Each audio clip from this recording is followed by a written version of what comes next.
Mr. Weber stood at the window of his big house and looked at the rainy sky. It was a gray October day, and the leaves were falling slowly from the trees. He was a rich man with a lot of money and a successful business in the city. His company sold machines all over Germany. But despite all his success, his heart was heavy and sad. His beloved wife Anna had died 3 long, lonely months ago. Cancer had taken her quickly. Now he was alone with his 2 small children in this big, quiet house. "Papa, I'm hungry," said little Emma, and pulled on his suit. She was only 5 years old, with blonde curls and blue eyes like her mother. Emma didn't understand why her mama wasn't there anymore. Every morning she asked, "When is Mama coming home?" "Papa, where is my clean shirt for school?" asked Max, and searched in his room. He was 8 years old and had brown hair like his father. Max had become sad and quiet since his mother's death. He missed her warm hugs and her goodnight stories very much. Mr. Weber sighed deeply and rubbed his tired eyes. He worked all day and came home late. The neighbor, Mrs. Schmidt, had helped in the first weeks, but she was old and couldn't come every day. He couldn't cook, only pasta and bread. He couldn't wash properly. The clothes were often still dirty. He couldn't do everything alone.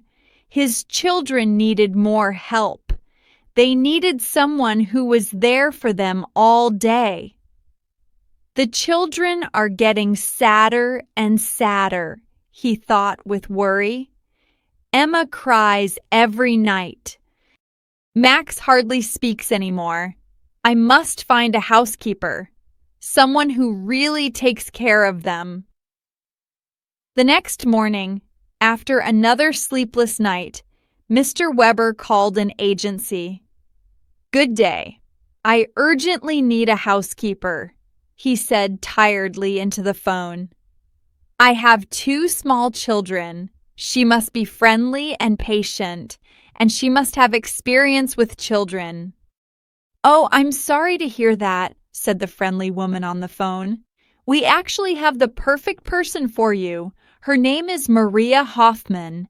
She is 28 years old and very experienced with children. She has already worked for other families. Everyone was very satisfied with her." "Can she start immediately?" asked Mr. Weber hopefully. "I'll call her and ask. One moment, please." After a few minutes, the woman came back. "She can come to you tomorrow for an interview." Mr. Weber felt a little hope for the first time in months. Chapter 2. Maria arrives. On Monday morning at 10 o'clock, the big front door rang. Mr. Weber had been waiting nervously since early morning. He opened the door and saw a young woman with beautiful brown hair tied in a neat braid and warm, friendly brown eyes. She wore a simple dark blue dress with a white collar and black, comfortable shoes. In her hand she had a small brown suitcase and smiled warmly, but also a little nervously. "Good day, Mr. Weber," she said politely with a gentle, calm voice. "I am Maria Hoffman. The agency told me about your family. I came to help you." "Welcome to our house, Mrs. Hoffman," said Mr. Weber with relief. He was glad that she was on time and friendly. "Please come in. I'll show you our house and explain everything." The house was very big and impressive. It had 10 rooms, 2 bathrooms, a big modern kitchen with everything you needed, a comfortable living room with soft sofas, a library full of books, and a beautiful garden with flowers and old trees. Maria looked at everything carefully. She was impressed by the size and beauty of the house, but not intimidated. She had already worked in other big houses. "This is a very beautiful house," said Maria honestly. "You can see that a family lived here." "Yes," said Mr. Weber quietly and became sad. "My wife always made it beautiful. She loved flowers and warm colors." "Where are the children?" asked Maria carefully. She wanted to meet them as quickly as possible. "Emma, Max, come down please," called Mr. Weber upstairs. "Someone wants to meet you." The children came slowly and hesitantly down the big wooden stairs. They moved quietly and carefully, as if they were afraid to make noise. They looked pale and sad. Emma immediately hid behind her father and looked at Maria with big, uncertain eyes. Max stood there and looked at his feet. Maria understood immediately that the children needed time. She knelt down slowly so she was at the same height as the children. She had learned this: children feel safer when you don't look down at them from above. "Hello, Emma," she said very gently and friendly. "Hello, Max. I am Maria. I came to help you and be there for you. You don't have to be afraid of me." Emma looked at Maria curiously but carefully. "Are you nice?" she asked with her small, quiet voice. "I will do my best to be very nice to you," answered Maria honestly and smiled warmly. "Tell me, what do you like to eat?" "Do you maybe like pancakes, Emma?" Emma nodded eagerly and her eyes became bigger. "Yes! Mama made pancakes for us every Sunday with jam and sugar." "That sounds wonderful," said Maria. "Then we'll make pancakes together today. Max, will you help us too? You can show me where everything is in the kitchen." Max looked up for the first time and nodded slowly. For the first time in many weeks, he smiled a very small bit. "Mama always said I'm a good helper," he said quietly. "I believe that," answered Maria. "I can use all the help I can get." Chapter 3. A New Rhythm. In the first weeks, everyone slowly but surely got to know each other better. Maria quickly developed a firm routine that gave the children security. She got up every morning at 6 o'clock and went quietly to the kitchen. There she prepared a healthy breakfast: fresh bread, butter, different jams, boiled eggs, and warm milk for the children. The smell of fresh coffee and warm bread soon filled the whole house. At 7 o'clock, she woke the children gently. "Good morning, my dears," she said every day with the same warm voice. "A new, beautiful day begins." She helped Emma get dressed and combed her blonde curls. She checked if Max had his school things with him and if his clothes were clean. After breakfast, she took Max to school. The school was only 10 minutes away on foot. On the way, Max told her about his friends and his favorite subjects. Emma went to kindergarten, which was right next to the school. At first, she held tightly to Maria's hand, but after a few days, she went happily to her new friends. When Maria was back home, she began with the housework. She cooked lunch, cleaned the rooms, washed clothes, and took care of the garden. But Maria was much more than just a normal housekeeper. She took time for the small details that make a house into a home. She put fresh flowers in the vases, opened the windows so fresh air came in, and made sure everything was neat and cozy. In the afternoon, she picked up the children. Emma always ran to her and hugged her tightly. "Maria, I missed you!" She called every day. Max was quieter, but he was also happy to see Maria. At home, there was cocoa and homemade cookies. Maria sat with the children at the kitchen table and asked about their day. "What did you learn today?" she asked with interest. "Who did you play with? What was nice? What was difficult?" But Maria was not just a housekeeper. She was like a big, loving sister for Emma and Max. She had endless patience. "Maria, will you play dolls with me?" asked Emma every afternoon with hopeful eyes. "Of course, my little one," answered Maria always. She sat on the floor and played for hours with Emma and her dolls. She made up stories and adventures.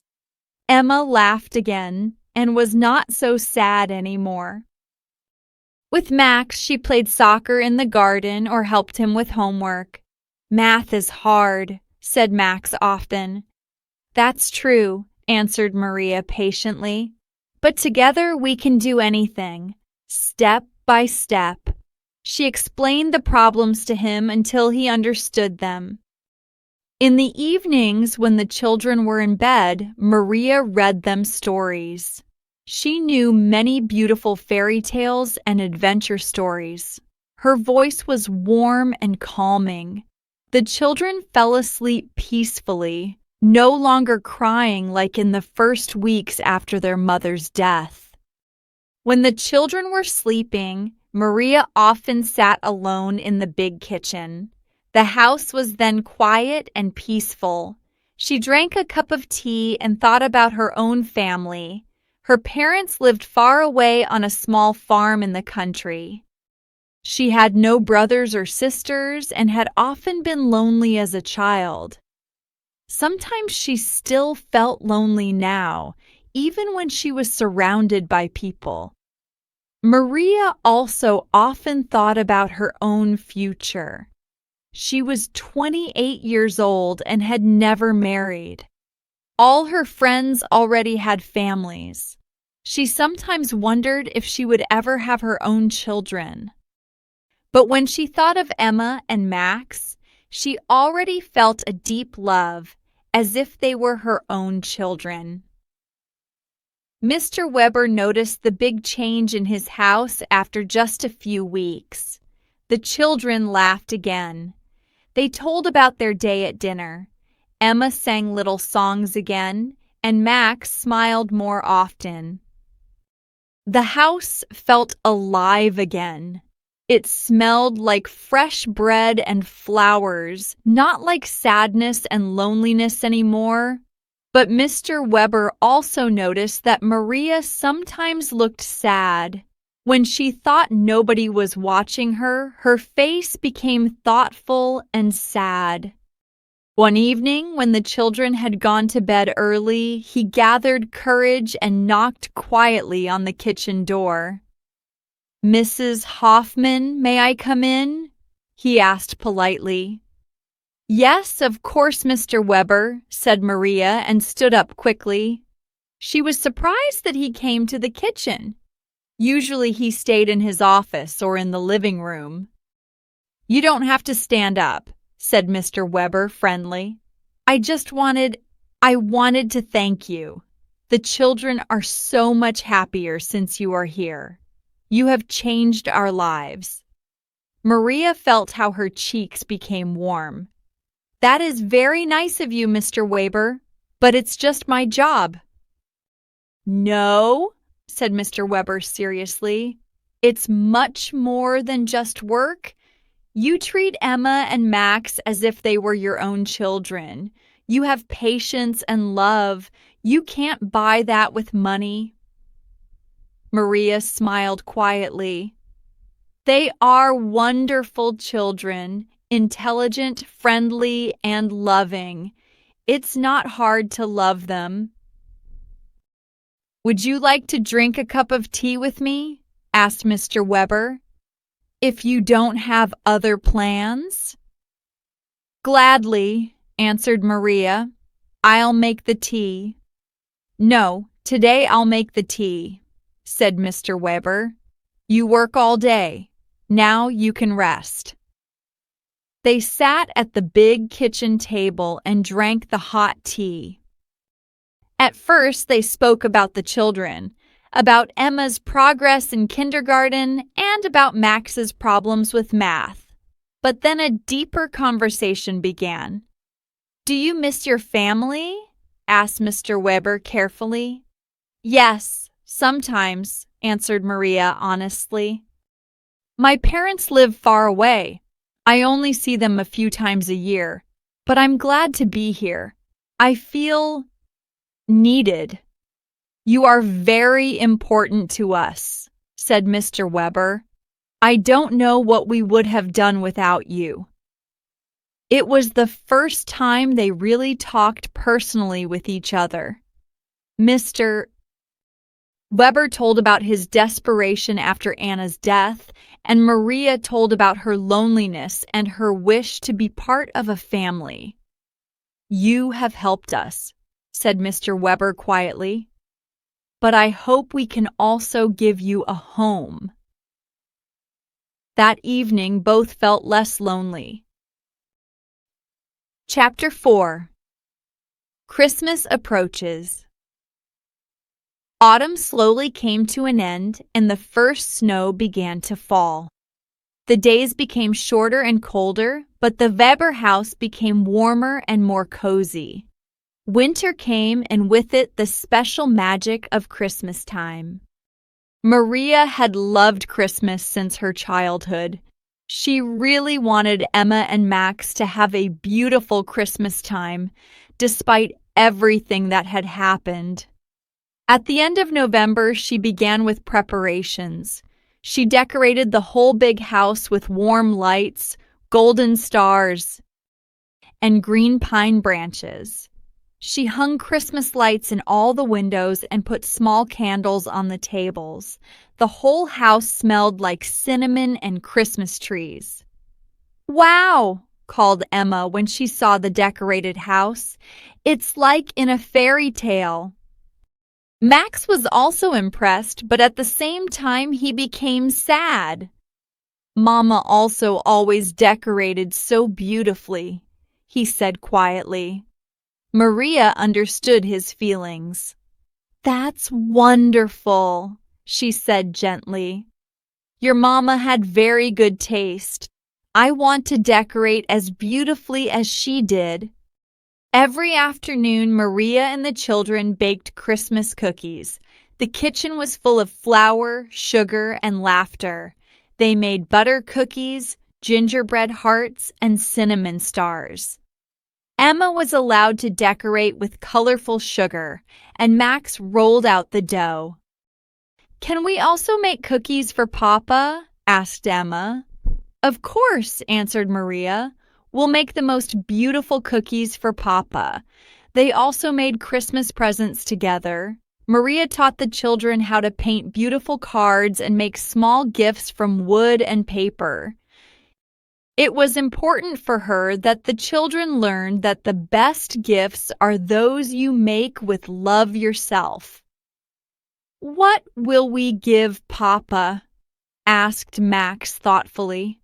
"I have an idea," said Maria mysteriously. "We'll make a photo book with all the beautiful moments from this year." The children were excited. They collected all the photos and wrote small stories for each picture. "Mama also always bought a big Christmas tree," said Max one cold December day when he looked out the window and saw the Christmas trees at the market. Maria saw that Mr. Weber became sad when Max said that. The memory of his dead wife was especially painful at Christmas time. "Then we'll also buy a big, beautiful tree," said Maria quickly and happily. "The biggest and most beautiful tree in the whole city. Who will come with me to the Christmas market?" "Me!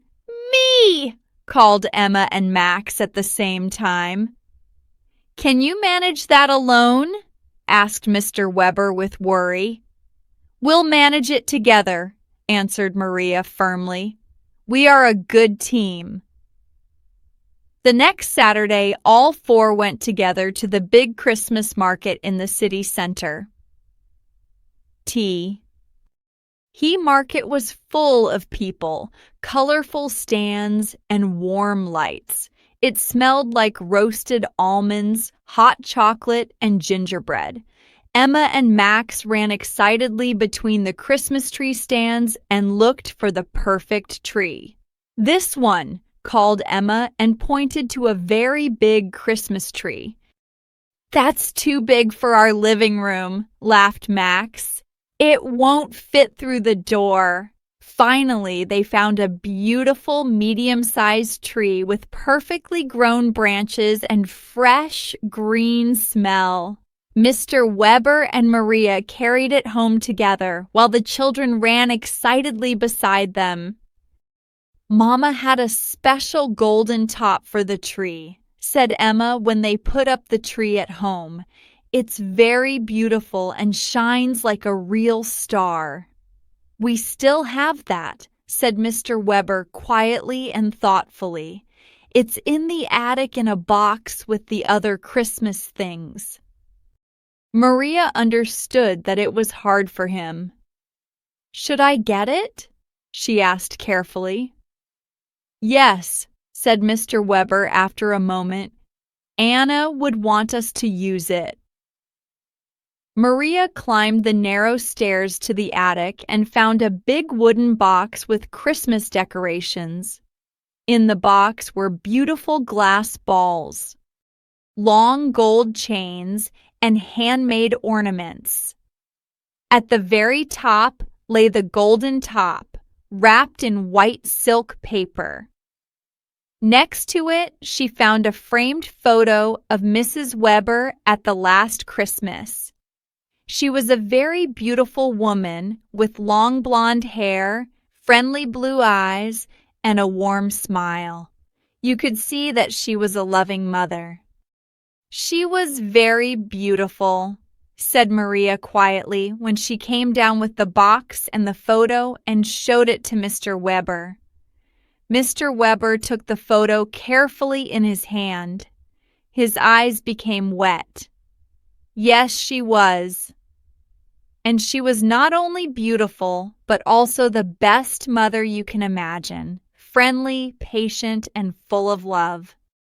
"The children speak about her every day," said Maria gently. "They tell me about the beautiful moments with their mama. They will never forget her, and that's right and important." "That's good," answered Mr. Weber gratefully. "I also don't want them to forget their mama. Anna will always be part of our family." Together they decorated the big Christmas tree. Emma and Max hung the colorful balls on the lower branches. "Now it looks like before," said Max, satisfied. "No," said Emma thoughtfully. "It looks different, but also beautiful. Different, beautiful." Maria thought that Emma was very smart for her age. Chapter 5. The Feelings Grow. After the wonderful Christmas celebration that they had all celebrated together, everyone noticed that something important and deep had changed. The family had not only grown together, they had become a real, loving family. Maria was no longer just the friendly housekeeper who came every morning and left every evening. She had become an important, essential part of the family. The house felt empty when she wasn't there. Mr. Weber first noticed his changed feelings. He looked forward every evening to coming home and seeing Maria. He loved how she spoke with the children, patiently, lovingly, and respectfully. He admired how she had made a warm home again from a sad house. When he came home from the tiring work, Maria was always there with a friendly smile and a warm greeting. Maria was intelligent and had good, well-thought ideas. She understood his worries about the children and about the future. She knew interesting books and could talk about many topics. In the evenings, when the children were in bed, they often sat together in the kitchen or in the living room and talked about everything possible, about the children, about books, about life. These conversations were the most beautiful part of the whole day for Mr. Weber. But there was something else. When he looked at Maria, he felt not only gratitude and friendship. He also felt something he hadn't felt since Anna's death. He was falling in love. Her brown eyes, her warm laugh, her gentle way, everything about her attracted him magically. Maria also noticed that her feelings had slowly but surely changed. At the beginning, she had seen Mr. Weber only as her friendly but sad employer. Now she saw a good, loving man and a wonderful father. He was always polite and respectful to her. He asked for her opinion and listened carefully when she spoke. He didn't treat her like an employee, but like an equal person. When Mr. Weber smiled, which happened much more often now, Maria felt warm in her heart. When he played with the children and laughed, she admired him. He was a good person who wanted the best for his family, but Maria also knew that her feelings were dangerous. She was only the employee. He was a rich businessman. That didn't fit together. One snowy evening in January, Mr. Weber came home earlier than usual. Normally he came at 7 o'clock, but today it was only 5 o'clock. He heard happy laughter and excited voices from the garden. Curiously, he looked out the big living room window and saw a beautiful picture. Maria was playing with Emma and Max in the snow. They threw snowballs at each other, built a funny snowman, and ran around laughing. Maria's cheeks were red from the cold. Her eyes shone with joy, and she laughed as heartily as a child. In this magical moment, when he saw the three people who were most important to him in the world, Mr. Weber knew with absolute certainty that he had fallen hopelessly in love with Maria. She was not only good to the children, she had also conquered his heart and filled his life with joy and love. Without her, he couldn't imagine his life anymore. But at the same time, he was very afraid. What would the people in the city say? He was a successful, rich businessman, and she was his employee. Many people wouldn't understand or like that. Even more important, would Maria return his feelings? Or would she feel uncomfortable and maybe even leave if he confessed his love to her? The thought of losing Maria was unbearable for him. Maria noticed that evening that Mr. Weber looked at her differently. His looks were warmer and more intense. She also wondered if he might have developed similar feelings, but she didn't dare to think about it. It seemed like an impossible dream to her. Chapter 6: The First Step. Spring came, and with it new hope. The garden bloomed and the children played outside again. Maria had worked hard during the winter and was tired. "Maria, you should take a vacation," said Mr. Weber one morning. "I don't need a vacation," answered Maria. "I like being here." "But you haven't had time off for months. Go visit your family," Maria thought. She hadn't seen her parents for a long time. "Maybe you're right," she said. I could visit my parents." "How long will you go away?" asked Emma anxiously. "Only 1 week," said Maria and hugged the little girl. "Promise?" asked Max. "Promise," answered Maria. In the week that Maria was away, everyone noticed how much she was missed. The house was quiet and empty. Mr. Weber couldn't cook well. The children were sad and restless. "When is Maria coming back?" they asked every day. Mr. Weber missed Maria very much too. He realized that she was not only important for the children, she had also become important for him. When Maria came back after a week, everyone was overjoyed. Emma and Max ran to her and hugged her tightly. "We missed you so much," called Emma. "I missed you too," said Maria and pressed the children to her. Mr. Weber stood in the doorway and smiled. "Welcome back," he said quietly. "Thank you," answered Maria. "It's good to be here again." Chapter 7. An Important Conversation. Several weeks passed in which Mr. Weber thought every day about how he could confess his feelings to Maria. He was nervous and uncertain, like a young man who was in love for the first time.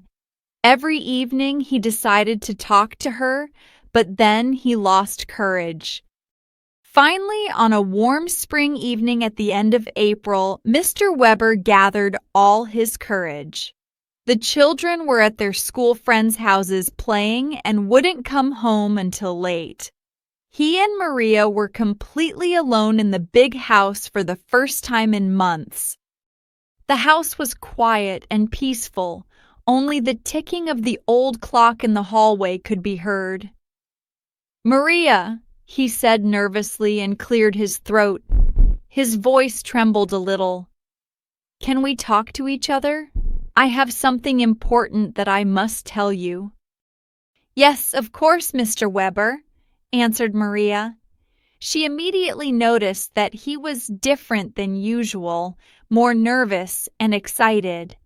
They went into the comfortable living room and sat on the big, soft sofa. "I don't know how to begin," began Mr. Weber and looked at his hands. "In the last months, you have completely changed our lives. When you came here, we were a broken family. Emma and Max were sad and lost. I was desperate and didn't know how to handle everything alone." Maria listened carefully and felt that this would be a very important conversation. "You haven't just watched the children or kept the house clean," he continued, and his voice became warmer. "You have made us a real family again. You have brought laughter and joy into our house. You have shown the children that life can be beautiful again even after a big loss."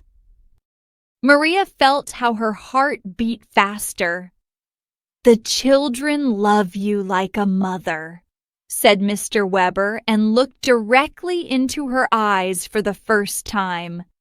"And I must confess to you that I have also fallen in love with you, deeply and truly in love."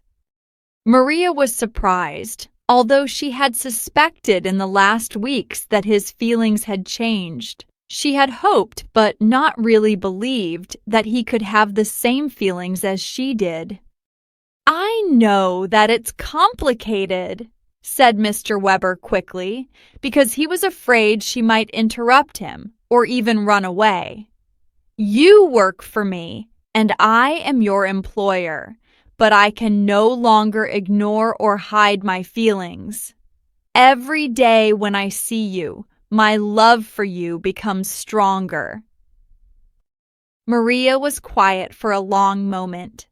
She looked out the window into the blooming garden and thought. Then she spoke quietly but firmly.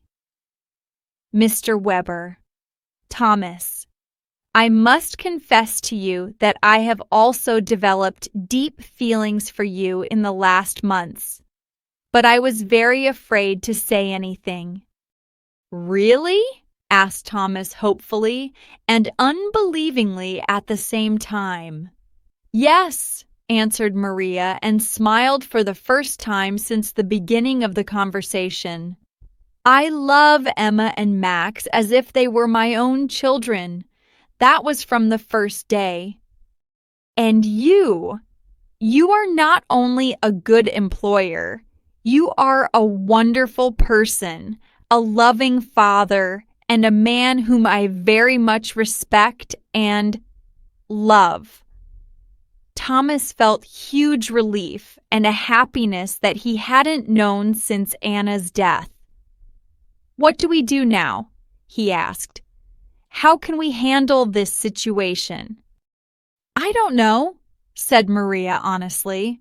It won't be easy. People will talk. They will say that I only married you for your money if we should ever go that far. I don't care what people say, said Thomas firmly. The people who really know us will understand that our love is real. And what about the children? Asked Maria with worry. How will they react? The children already love you, answered Thomas. I believe they will be happy when you officially become part of our family. They talked long into the night about their future, their hopes, and their worries. It was the beginning of a new chapter in their lives. Chapter 8. The Decision. In the next weeks, Mr. Weber and Maria often talked to each other. They went for walks when the children were in bed. They talked about their future and their dreams. I want to marry you, said Mr. Weber one evening. Maria was startled. Marry? Are you sure? Yes, he answered. I love you. The children love you. You belong to our family. But what will people say? Asked Maria with worry. I don't care, said Mr. Weber. I want to be happy with you. Maria thought for a long time. She loved Mr. Weber and the children, but she was afraid of the problems that would come. I need time to think, she said finally. A week later, Maria gave her answer. Yes, she said simply. I want to marry you. Mr. Weber hugged her happily. You make me the happiest man in the world.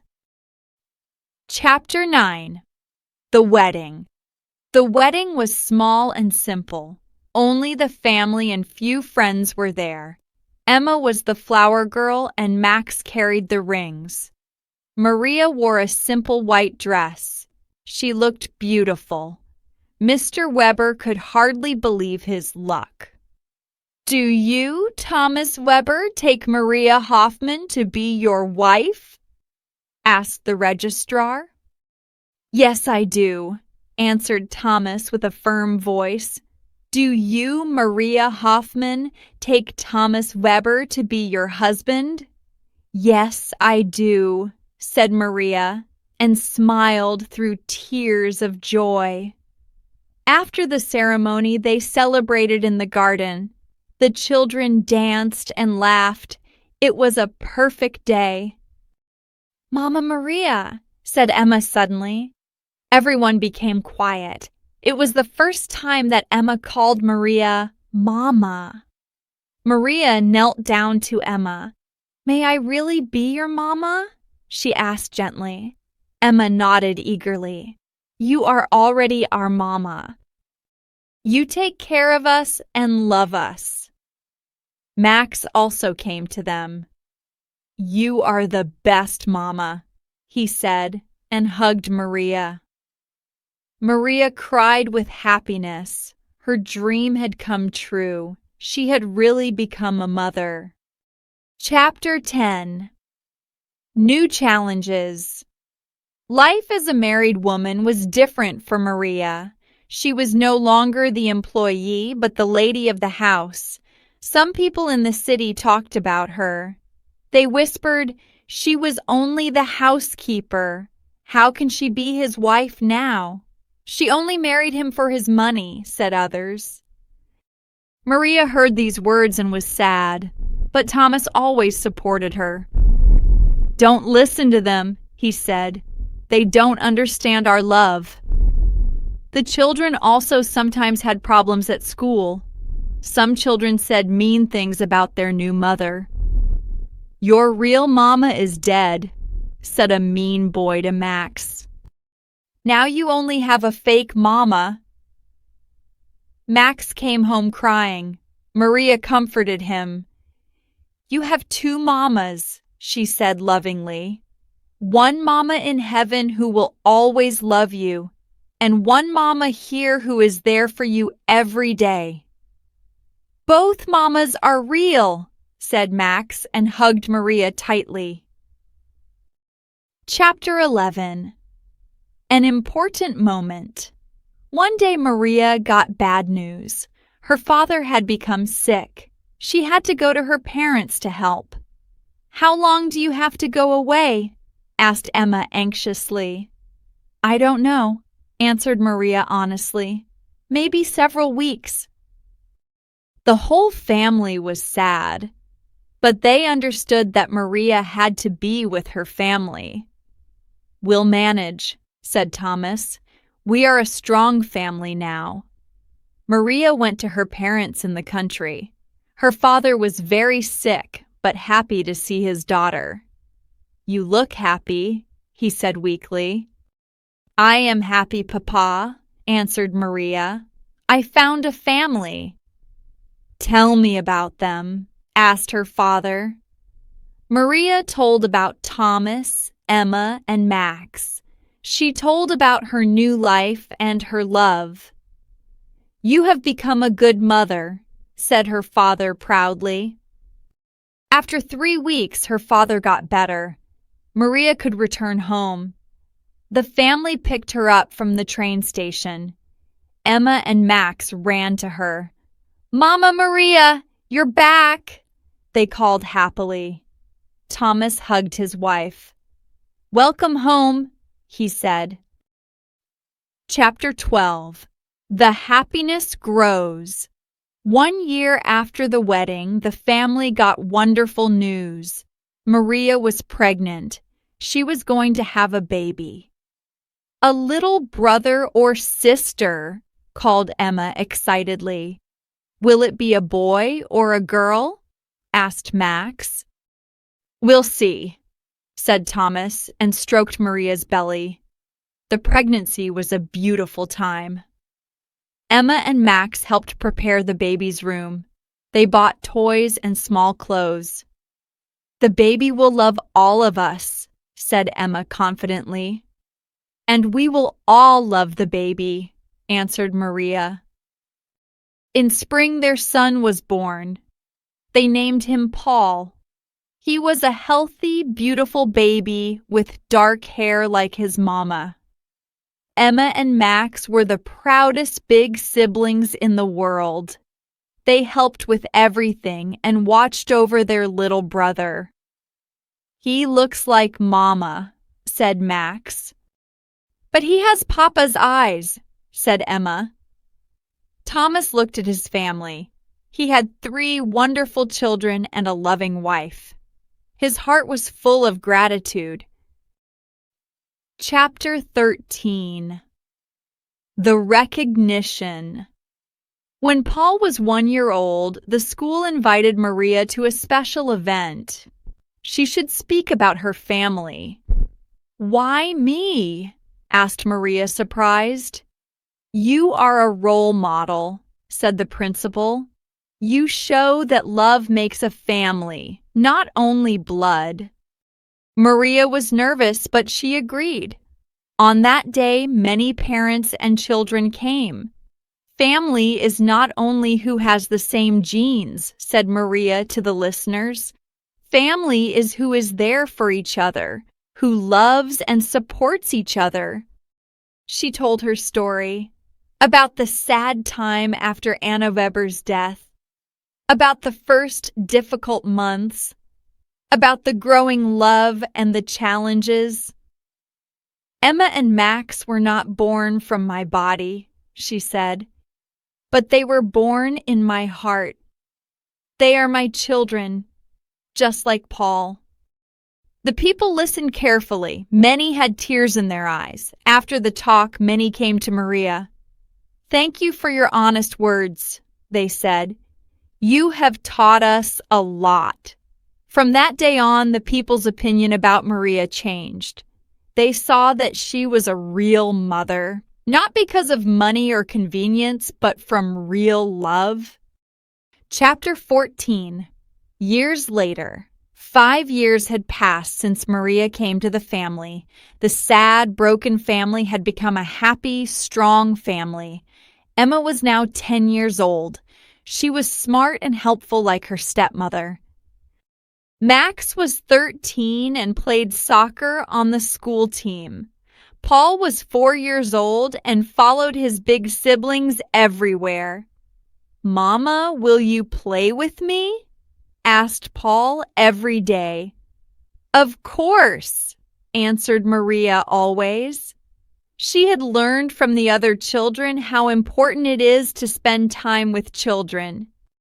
Thomas often looked at his family and could hardly believe his luck. Maria had not only saved his children, she had also saved him. She had shown him that there can be love again after loss. "Do you remember the first day when I arrived here?" asked Maria one evening. "Yes," said Thomas and smiled. "You were so nervous, and the children hid behind me. I would never have thought that I would be at home here one day," said Maria. "You were always at home here," answered Thomas, "from the first day." Chapter 15. The Greatest Joy. On Maria's 30th birthday, the children made a surprise. They had painted a big poster. "For the best mama in the world." "You are our real mama," said Emma solemnly. "Not just the stepmama." "We love you just like Papa," said Max. Paul was still too small for big words, but he hugged Maria tightly and gave her a kiss. "You are my greatest gift," said Maria with tears in her eyes. Thomas came with a special gift. It was a golden necklace with 3 small pendants. On each was a name: Emma, Max, Paul. "For the mother of my children," he said lovingly. That evening, when all children were in bed, Thomas and Maria sat in the garden. The stars twinkled above them. "Do you regret anything?" asked Thomas. Maria thought. "No," she said finally. "Nothing. Everything is perfect as it is. Even the hard times?" "Especially the hard times," answered Maria. "They made us strong. They taught us that love can overcome everything." Epilogue. The true meaning of family. Today, 10 wonderful years later, the Weber-Hoffman family has become a shining example for many people in the city and beyond.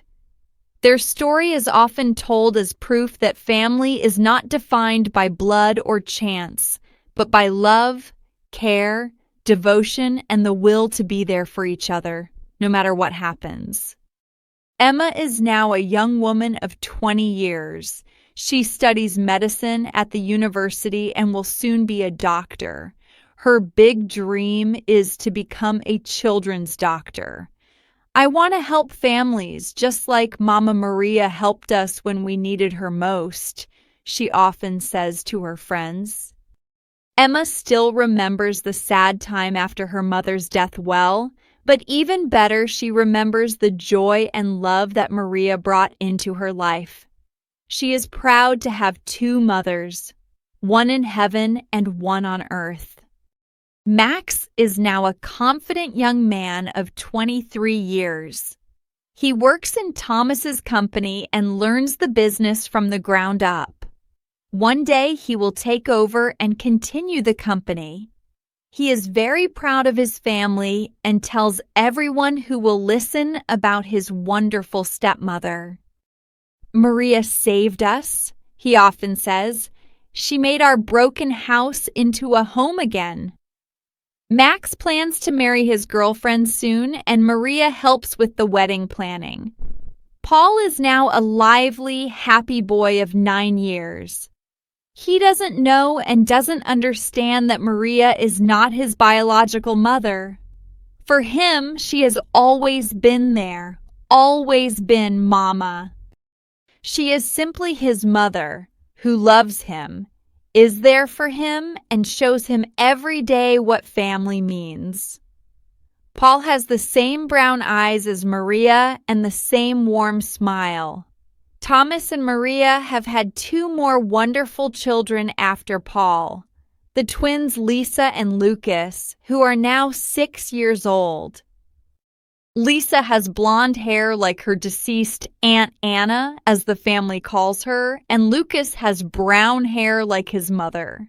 The big house is full of life, laughter, voices, and the daily beautiful chaos of a big happy family. Sometimes, when I go through our house in the evening and hear all the children's voices, I think of Anna, Thomas often says to Maria. I believe with all my heart that she would be happy. She always wanted Emma and Max to be loved and grow up in a warm family. You fulfilled her greatest wish. I also often think of her, Maria always answers then. Anna is and remains an important part of our family. Her love lives on in Emma and Max, and she will never be forgotten. I raise her children as she would have done, with love, patience, and respect. On the walls of the house hang photos of all family members, also a beautiful photo of Anna.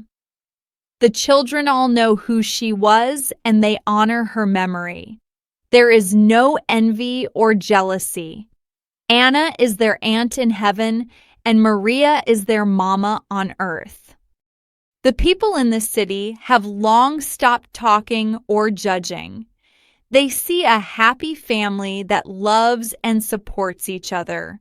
Maria is respected and appreciated. She often helps other families in difficult situations and is known for her kindness and wisdom. Our story is not perfect, Maria often says when young couples ask her for advice. We had hard times, tears, and worries. But we learned that the strongest families are not those who have no problems, but those who stick together when it gets hard. The story of Thomas and Maria shows us a beautiful and important truth about life. Sometimes fate leads us on paths that we never planned or expected. Sometimes we find our greatest happiness where we never looked for it. Sometimes the most important people come into our lives when we least expect them, but need them most. Maria came as a simple housekeeper to the big, sad house of the Weber family. She came to work and earn money, but life had other, much more beautiful plans for her. She became much more than an employee. She became a loving wife, a caring mother, and the warm heart of a new family. She showed everyone who got to know her that love knows no boundaries and that every person deserves to be loved and respected. Their inspiring story teaches us that family does not only consist of people who have the same blood or who were born together. Family are people who are there for each other, who love and support each other unconditionally in good times and in bad times, in joy and in sorrow, in health and in sickness. Family are people who laugh and cry together, who help each other and never give up. And so ends the beautiful story of Maria, who came to work but stayed to love. She became a mother, not through birth or chance, but through the heart, through the soul, and through the conscious decision to love anew every day. And that, dear readers, is the most beautiful and important way to become a mother. The Weber-Hoffmann family still lives happily together today. Their house is always full of love, laughter, and open doors for everyone who needs a warm home. Maria has become 38 years old and more beautiful than ever, beautiful through the love she gives and receives. When someone asks her today if she ever regretted coming to that big, sad house, Maria smiles and says, "It was the best day of my life. I didn't just find a job, I found my family."